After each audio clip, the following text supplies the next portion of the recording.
संयुक्तं नित्यं ध्यायन्ति योगिनः कामदं मोक्षदं चैव ओंकाराय नमो नमः।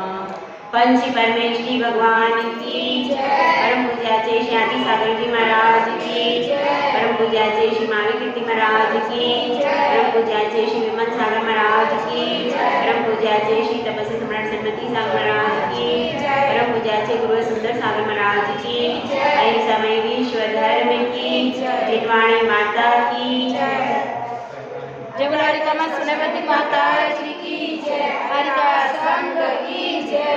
हम सब गुणी स्थानों का स्वरूप समझ रहे हैं।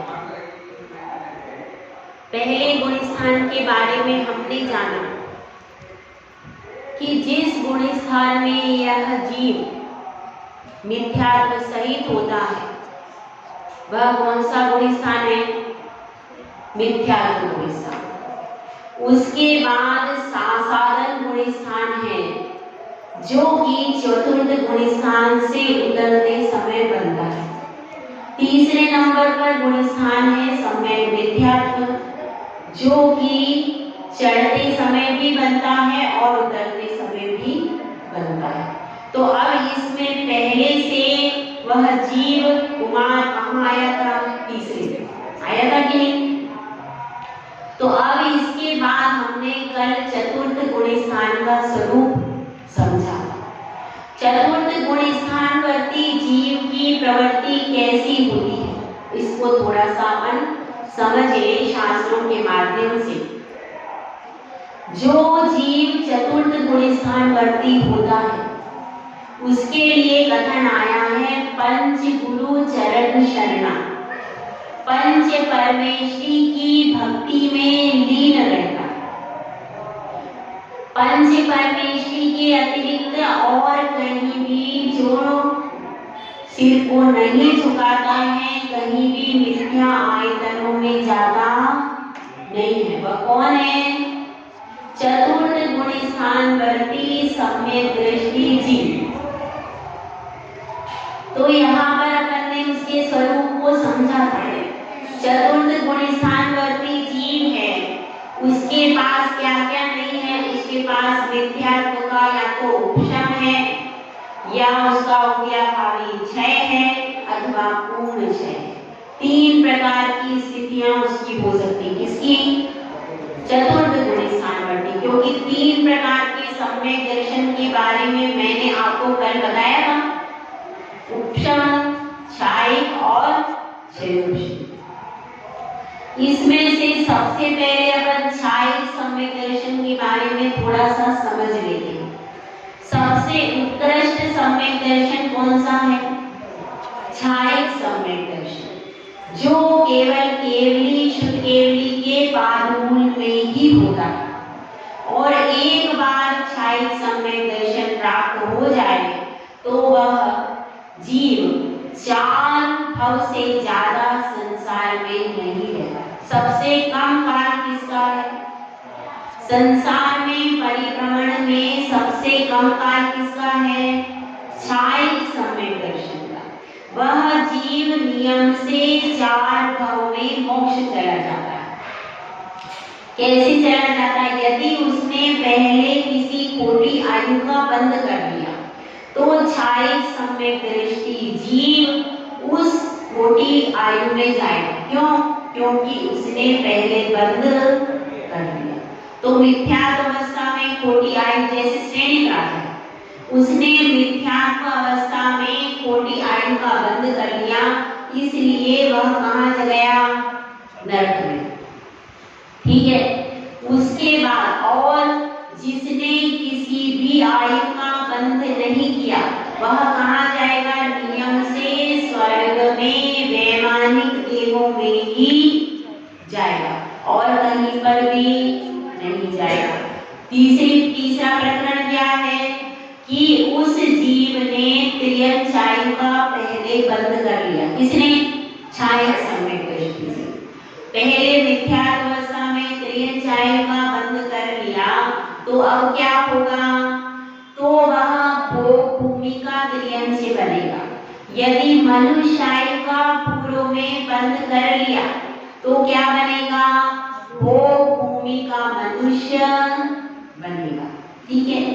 और देवायु का बंद किया तो उसमें भी उत्कर्षता हो जाएगी। इस प्रकार से छाई सम्यक दृष्टि जी, यदि वह भोग भूमि का मनुष्य और त्रियंश बनता है तो उसके 4 भाव हो जाते हैं। एक मनुष्य और त्रियंश का भाव, अगले भाव में स्वर्ग जाएगा, स्वर्ग से फिर वापस आएगा, और एक भाव जिसमें उसने साई सम्यक दर्शन प्राप्त किया। तो कितने भाव हो गए? 4। इस प्रकार से एक छाई सम्यक दृष्टि जीव अधिक से अधिक 4 भाव लेता है। 4 भाव में वह नियम से मोक्ष चला जाता है। यदि उसने पूर्व में किसी खोटी आयु का बंध, नरक और देवगति की अवस्था में 3 ही भाव रहे, जैसे कि क्षणिक राजा का था। एक तो क्षणिक राजा का भाव, दूसरा उसका पहले नरक के नारकी का भाव, और तीसरा भाव कौन सा होगा? पद्म तीर्थंकर का। ठीक है। तो इस प्रकार से उसके 3 भाव हो गए। इसी प्रकार से यदि किसी ने देवायु का बंध कर लिया है तो पहले वो यहाँ पर उसने क्या किया? छाई सम्यक दर्शन प्राप्त किया, उसके बाद देवायु में गया और उससे वापस रिटर्न होकर के फिर मनुष्य गति में जाएगा और तुरंत मोक्ष में चला जाएगा। समझ में आया? तो सबसे कम काल किसका है? संसार का। छाई सम्यक दृष्टि, चतुर्थ गुण स्थान वर्ती छाई सम्यक दृष्टि का संसार का सबसे अल्प काल है। उसके बाद क्या है? उसके बाद क्षयोक्षम सम्यक दर्शन है। तो वह 66 सागर का काल है। 66 सागर तक वह क्षयोक्षम सम्यक दृष्टि रह सकता है, पर वह भी नियम से मोक्ष जाएगा। कौन? क्षयोक्षम सम्यक दर्शी। और प्रथमोक्षम सम्यक दर्शन का काल कितना बताया था? अंतर मुहूर्त। तो अब वह या तो अंतर मुहूर्त में अपनी इच्छा उसको क्या बना ले? क्षयोक्षम कर ले, या फिर मिथ्यात्व में आ जाए। ठीक है। और छाई सम्यक दर्शन प्राप्त करने के लिए पहले आपको प्रथमोक्षम सम्यक दर्शन प्राप्त करना पड़ेगा, उसके बाद क्षयोक्षम, और उसके बाद फिर कृतकृत्य वेदक। इसी का एक भेद है, और उसके बाद छाई सम्यक दर्शन होता है। ये उसकी विधि। अब अपन अपनी चेतना रानी की ओर आ जाते हैं। चेतना रानी क्या कह रही है राजा से? कि आप मुनि दीक्षा ले लो, अधिक सोच विचार मत करो। और राजा सोच रहा है, क्या सोच रहा है? कि मैंने तो कोई अभ्यास किया ही नहीं है। वैसे तो उसे पूरा विश्वास है कि मैं पालन कर लूंगा, क्योंकि राजाओं के पास जो क्षत्रियों का बल होता है वो विशेष होता है। कुछ कुल और वंश ऐसे होते हैं कि जिसमें विशेष बल होता है, इसीलिए तो पहले राजा लोग दीक्षा लेकर के तुरंत वन में चले जाते थे। बहुत कम राजा हैं जिन्होंने श्रावक के व्रतों का पालन किया। नहीं तो देखिए, अभी अपने श्रीपाल चरित्र में भी अपन ने देखा ना, श्रीपाल चरित्र में श्रीपाल ने कोई व्रत का पालन घर पे बैठ के नहीं किया। महापुरुषों को ऐसे छोटे नियम लेने की आवश्यकता नहीं पड़ती। और उनके चाचा थी, क्या नाम था चाचा जी का? वीरदमन। उन्होंने भी डायरेक्ट दीक्षा ली, अपनी दीक्षा। तो इस प्रकार से वह विचार करता है कि राजवंश की तो यही परंपरा रही है कि यहाँ पर तो सब त्याग करके मुनि बन जाते हैं। यहाँ की यही परंपरा रही है, तो फिर मैं अपने पुरुषार्थ को क्यों न जगाऊं? और उसने क्या निश्चित कर लिया? कि मुझे मुनि दीक्षा लेनी है। अब रानी ने भी विचार किया कि जब ये मुनि दीक्षा ले रहे हैं तो मैं घर में रहकर क्या करूं? मेरी सब जिम्मेदारी पूरी हो गई। अब मेरे घर में रहने का कोई मतलब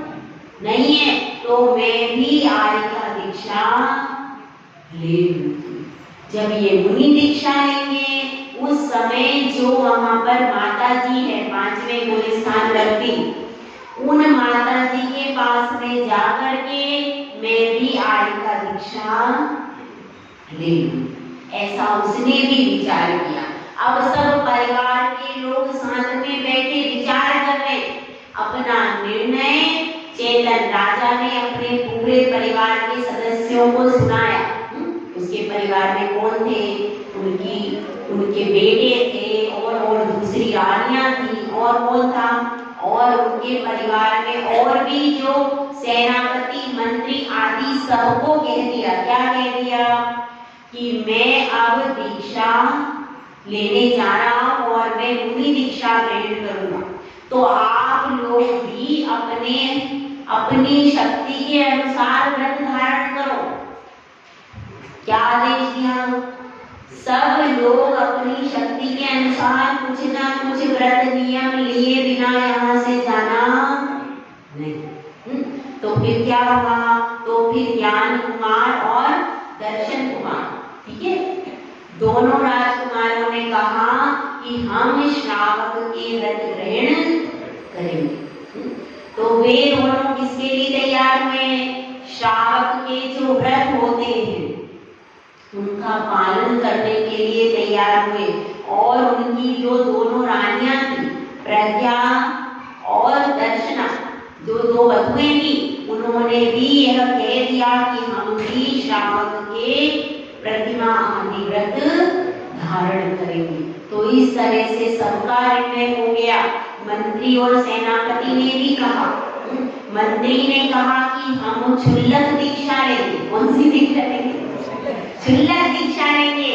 और सेनापति ने भी कह दिया कि हम भी सदा से मंत्री जी के साथ रहे हैं, तो हम भी क्षुल्लक दीक्षा ले लेंगे। और भी कई सारे लोगों ने क्या किया, किसी ने कुछ नियम लिया, किसी ने श्रावक के अष्टमुख, और भी तरह तरह से सबने सोच लिया कि हमको कोई ना कोई नियम जरूर लेना है। ऐसे सबका निर्णय हो गया। और फिर क्या होता है, सबका जब निर्णय हो गया और मुनि दीक्षा की क्या हो गई, पहले इतनी घोषणा नहीं होती थी और ना इतने कोई कार्यक्रम होते थे। पहले तो आप जाओ और गुरु के पास में निवेदन करो और गुरु दीक्षा देते। पहले इतना जो आजकल बाहर इतना होता है, पहले ऐसा कुछ भी नहीं होता था। तो उन्होंने वो गए और वहां पर जो आचार्य परमेश्वर थे उनके पास में निवेदन किया कि हे गुरुदेव, हमें मुनि दीक्षा दीजिए। तो गुरुदेव ने क्या किया? गुरुदेव ने आज्ञा केशलोच प्रारंभ। केशलोच की क्या विधि होती है? पहले क्या करते हैं, चावल से सांधिया बनाते हैं और उसके ऊपर क्या करते हैं, उसके ऊपर कपड़ा रखते हैं और उसके ऊपर फिर दाहिना पैर आगे करके दीक्षार्थी बैठता है। सबसे पहले क्या करवाते हैं? केशलोच। यदि केशलोच आपने कर लिया तो आपकी दीक्षा होगी, और यदि केशलोच नहीं कर पाए तो क्या होगा? दीक्षा नहीं हो पाएगी। तो चतुर्थ गुलिस्तान की थोड़ी सी बात करते हैं। किनका? चेतन राजा का केशलोच हो रहा। तो केशलोच में थोड़ा सा टाइम लगेगा, एकदम कैसे हो जाएगा। तो अपन जब तक चतुर्थ गुलिस्तान की थोड़ी सी चर्चा कर लेते हैं, जो हमारा विषय रह गया था। हमारा विषय कौन सा रह गया था, किसी को याद है? चल, मल और अकार दोष के बारे में प्रकरण रह गया था। क्षयोक्षम सम्यक दर्शन में 3 दोष लगते हैं, चल, मल और अकार। चल दोष क्या होता है? चल दोष में जैसे किसी भगवान को वेदी पर आपने विराजमान किया, आपके दादा ने, आपके परिवार के लोगों ने, तो ये भगवान इस वेदी वाले मेरे हैं। और उस बेटी वाले भगवान दूसरे की। क्या ये चल दोष है। अरे भगवान तो कैसे हैं? सारे वीतरागी भगवान जिन शासन के हैं, है कि नहीं? उनमें एक नहीं, मैं तो इन्हीं भगवान की पूजा करूंगा, इनकी नहीं करूंगा। ऐसा जो मन में हट ग्राहिता हो जाती है कि एक भगवान, ये भगवान मेरे। और यदि आप किसी वेदी पर रेगुलर पूजा करते हो तो मैं इस, और कभी कदाचित कोई अनजान व्यक्ति, क्योंकि जो मंदिर में जानते हैं वो कोई नहीं बैठे, कभी कदाचित कोई अनजान व्यक्ति आपकी उस जगह पर बैठकर पूजा करने लगा तो आपको कैसा लगता है? हमारी सीट चली गई, ऐसा लग जाता है। तो अपना फिक्स है, अपने को वहीं पे करना। ये ठीक है, अपना कोई स्थान निश्चित कर लिया, पर ये ही भगवान मेरे हैं, ऐसी भावना मन में नहीं हो। आप कर लो, एक व्यवस्था है, कहीं ना कहीं तो आपको एक जगह चुननी पड़ेगी, जगह चुन लो, पर ऐसा नहीं सोचना कि यही भगवान मेरे हैं और ये उनके हैं, ऐसी भेदभाव नहीं करना। ये कौन सा दोष है? चल दोष, जिसमें हमारा मन चलायमान होता रहता है, विकल्पों में रहता है। ये क्या हो गया? चल दोष। उसके बाद क्या है? मल दोष। 25 मल दोष होते हैं। कौन कौन से? बताया मैंने पहले देखा। 8 शंकादि दोष, 3 मूढ़ता, 6 अनायतन और 8 मल। ये सब क्या है? ये 25 मलों को लगाते रहना। किसमें? सम्यक दर्शन में। ये कौन सा दोष है? मल दोष। समझ में आई बात? 25 दोषों को लगाते रहना, ये कौन सा दोष है? मल दोष। और तीसरा है अगाढ़ दोष। जैसे वृद्ध के हाथों में लकड़ी कांपती रहती मगर गिरती नहीं है, लकड़ी क्या होता है? कांपती रहती। तो इसी तरह से उसका भी सम्यक दर्शन छूटता नहीं है मगर चलायमान होता रहता। अब ये कौन, इनका कैसा शतरान होता है? तो शांतिनाथ भगवान शांति के करता है, पार्श्वनाथ भगवान विघ्न के हरता है। यह सब एक भगवान की धारणा बना के बैठ जाना।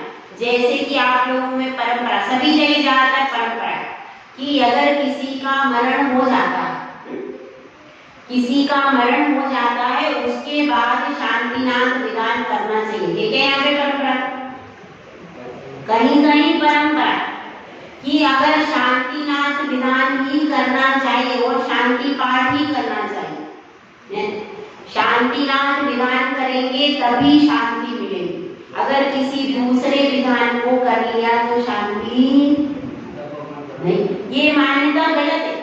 24 तीर्थंकर शांति कोई देने वाले, वो सब विघ्न हरता है, सब शांति करने, लेकिन हमने एक ठप्पा लगाया कि नहीं, शांतिनाथ भगवान शांति के करता है, पार्श्वनाथ भगवान ये क्या है?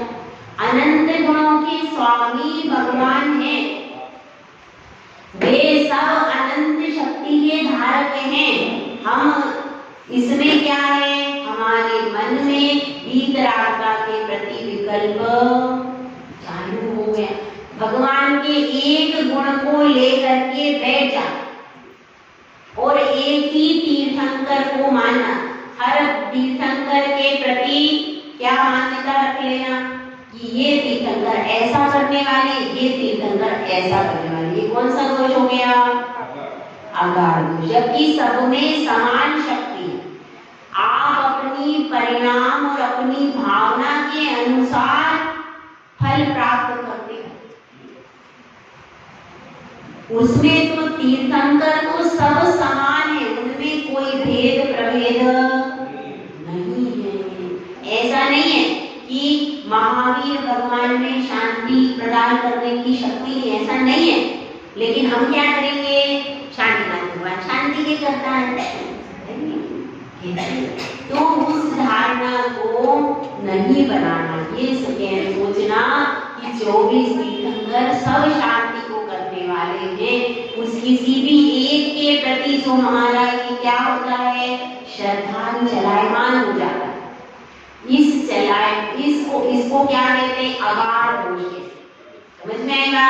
तो ये चल मल और अगाढ़ दोष हमारे क्षीरोक्षम सम्यक दर्शन में लगते हैं, तो इसको नहीं लगा, ठीक है। और इसमें सम्यक दृष्टि के और भी कई चिन्ह होते हैं। 4 चिन्ह सम्यक दृष्टि के होते हैं, प्रशम, संवेग, अनुकंपा और आस्तिक। प्रशम मतलब, प्रशम का अर्थ है जिसकी अनंतानुबंधी कषाय का उपशम हो गया, वो कौन सा है, प्रशम भाव। और संवेग भाव क्या है, संसार शरीर भोगों से विरक्ति, ये क्या है, संवेग भाव। प्रशम संवेग। अनुकंपा क्या है, सब जीवों पर दया का भाव, वो क्या है, अनुकंपा। और अंतिम है आस्तिक, मतलब धर्म और धर्म के फल पर विश्वास रखना। समझ में आ रहे 4 चिन्ह कौन से हैं, प्रशम, संवेग, अनुकंपा और आस्तिक। ये 4 चिन्ह हैं। कषाय का उपशम प्रशम है, संसार शरीर भोगों से विरक्ति संवेग है, और जीव दया का पालन करना अनुकंपा है, और धर्म और धर्म के फल पर विश्वास, श्रद्धा क्या है, आस्तिक। ठीक है, तो यह 4 गुणों के माध्यम से हम सम्यक दृष्टि को पहचान सकते हैं, जिसकी अत्यंत तीव्र कषाय है, बात बात में मरने मारने को तैयार हो जाता है, वह सम्यक दृष्टि नहीं हो सकता। समझ में आई बात? और जिसको संसार शरीर भोगों में अति आसक्ति है, अति आसक्ति, वह सम्यक दृष्टि नहीं हो सकता। उसके बाद तीसरा क्या बताया, जिसके पास दया है ही नहीं, कोई जीव जा रहा है तो उसके प्रति रक्षा का भाव नहीं है, वह क्या होगा, वह सम्यक दृष्टि नहीं हो सकता। और जिसको धर्म के ऊपर श्रद्धा नहीं है, धर्म के फल पर विश्वास, वह भी सम्यक दृष्टि। ये 4 चीजें आपको यदि इमेजिन करना है, अपने आप का भी कर सकते हैं और बाहर भी कर सकते हैं। ये सम्यक दृष्टि के 4 बाह्य चिन्ह जो कार्तिकेय अनुप्रेक्षा में बताए, और भी कई जगह आए हैं। तो अपने को अब यह समझना है, कौन सा गुणस्थान चल रहा है अपना, चौथा गुणस्थान। इसलिए ज्यादा विशेष बता रही हूँ क्योंकि आप चौथे गुणस्थान के योग्य कार्य को कर सकते हो। बाकी ऊपर के गुणस्थान वाले तो बहुत कम है, लेकिन चतुर्थ गुणस्थान का पालन आप लोग कर सकते हो कि नहीं, कर सकते हो। इसलिए इस गुणस्थान के बारे में कल और कथन चलेगा। अभी हमारे चेतन राजा का केशलोच चालू है, अभी चालू है, अभी टाइम लगेगा, कल तक हो जाएगा। ठीक है, अभी हमारे चेतन राजा का केशलोच हो रहा है इधर, और उधर जो चेतना महारानी है उनका वो आरिका माता जी की गढ़ी आरिका के पास में गई है, तो वहां पर 5वें माले पर गढ़ी आरिका उनका केशलोच कर रही है। इधर इनकी दीक्षा होगी, उधर इनकी दीक्षा होगी। तो कैसे दोनों की दीक्षा होती है, दोनों कैसे साधना करते हैं, इसको अपन कल देखेंगे। जय गुरु राजे सुंदर सागर महाराज।